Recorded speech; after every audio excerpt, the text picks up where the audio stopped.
Welcome to Spotlight. I'm Anne Muir. And I'm Luke Haley. Spotlight uses a special English method of broadcasting. It is easier for people to understand, no matter where in the world they live.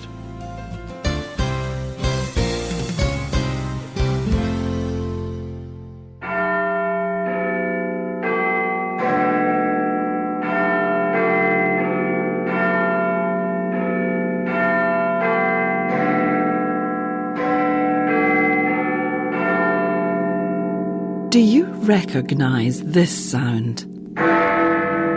All over the world, people hear it on the radio when they listen to the BBC World Service. It is the sound of a bell called Big Ben. Big Ben hangs in the Elizabeth Tower next to the Houses of Parliament in London, England. It is one of the most famous bells in the world. Today's Spotlight is on Big Ben and other famous bells. Big Ben was first made in 1856, but it cracked when the makers tested it. It was broken. Experts believed they knew why the bell broke. The hammer used to strike the bell was too heavy. Big Ben could not be fixed. So bell makers made a new bell, a new Big Ben. And they used the metal from the first bell. The new Big Ben was ready in 1859.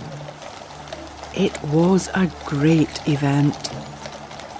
Big Ben travelled through the streets of London on a special carriage. 16 horses pulled the heavy carriage. The horses all wore bright colours. Traffic stopped as the bell passed, and crowds of people cheered. But after only a few weeks, this bell also cracked. Workers had used the same heavy hammer to strike the bell. And again, the bell broke. This time, the organisers did not make a new bell. Instead, they decided to use a lighter hammer. They also decided to turn the bell around. This way, the hammer did not hit the weak part. The plan worked. Finally, everyone could hear the sound of Big Ben across the city of London. Big Ben is a very large bell. It weighs 13.7 tons and it measures 2.7 metres across. But it is not the largest bell in the world. The Tsar bell in Moscow, Russia, is bigger. It weighs 13 times as much, 180 tons, and it measures 6.6 metres across. The Tsar bell was made nearly 300 years ago, but no one ever used it. It broke during a great fire. Today, people can still see the Tsar bell in the Kremlin in Russia. But where is the largest bell that can still be used. For many years it was the Great Mingham Bell in Myanmar. This huge bell weighs around 90 tons, and it measures 5 meters across. But in 2000, bell makers in Henan, China, made the Bell of Good Luck. This huge bell weighs around 116 tons. Today, it is the world's largest working bell.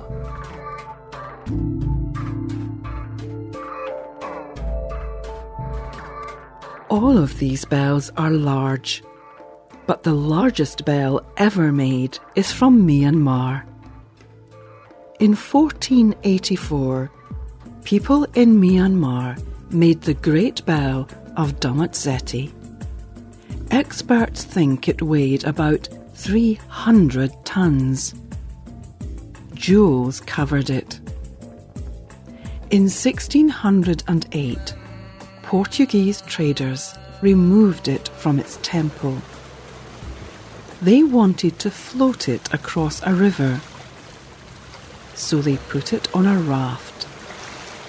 But the bell was too heavy. It sank to the bottom of the river, and it's still there. Some people would like to rescue it from the river, but it is too heavy. Like the Great Bell of Dhammazedi, many of the great bells of the world were made for temples or churches. People around the world hear these bells as part of worship. Small bells are used for prayer or meditation. Large bells call people to come and worship at particular times. But all these bells have special meaning to the people who come.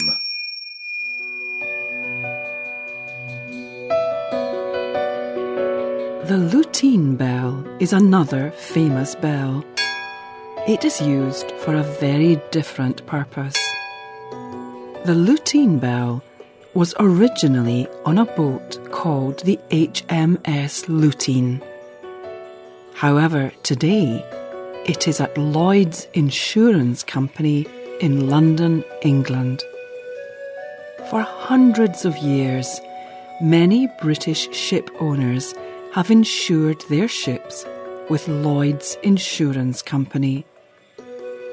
If their ship is lost at sea, the insurance company pays them money.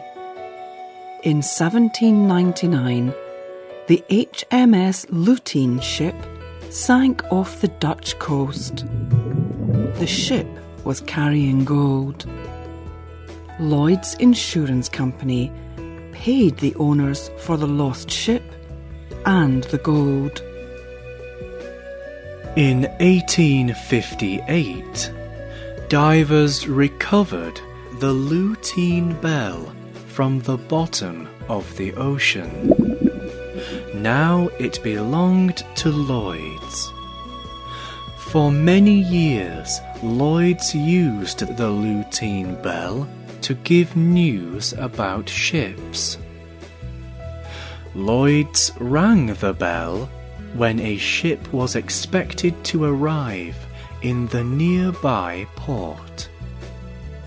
If you heard the bell ring once, you knew that a ship was lost at sea. But if you heard the lutein bell 2 times, you knew that the ship was safe in port.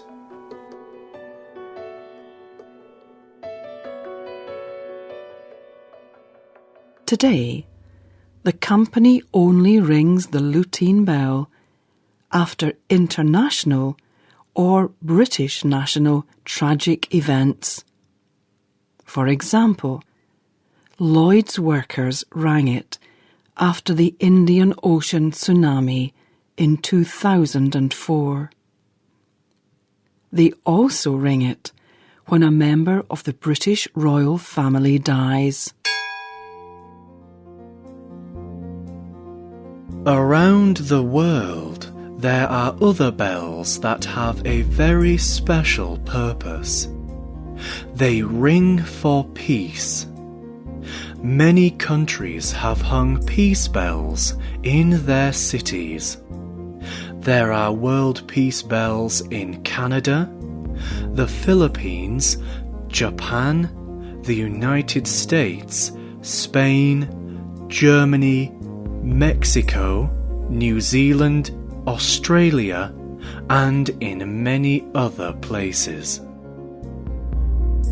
In June of 1954, Japan presented a peace bell to the United Nations.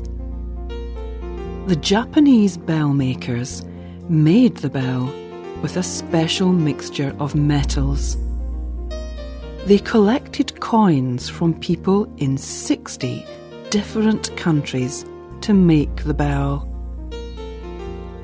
You can hear the Japanese peace bell on the first day of spring every year. And you can hear it again on the 21st of September. This is a special date. It is the first day of the United Nations General Assembly, and it is also the International Day of Peace. In 1994, the United Nations held a special event to remember the 40th anniversary of the Japanese peace bell. At that event, the Secretary-General of the UN, Boutros Ghali, said, "Whenever it has made sound, this Japanese peace bell has sent a clear message. The message is sent to all people. Peace is a rare treasure. It is not enough to desire peace. Peace requires work. Long, hard, difficult work." What bells do you hear in your city? Why do they ring? Tell us about them. You can email us at radio@radioenglish.net. The writer of this program was Joy Smith. The producer was Nick Mangells. The voices you heard were from the United Kingdom. All quotes were adapted for this program and voiced by Spotlight. You can listen to this program again and read it on the internet at www.radioenglish.net. This program is called Famous Bells Around the World. We hope you can join us again for the next Spotlight program. Goodbye.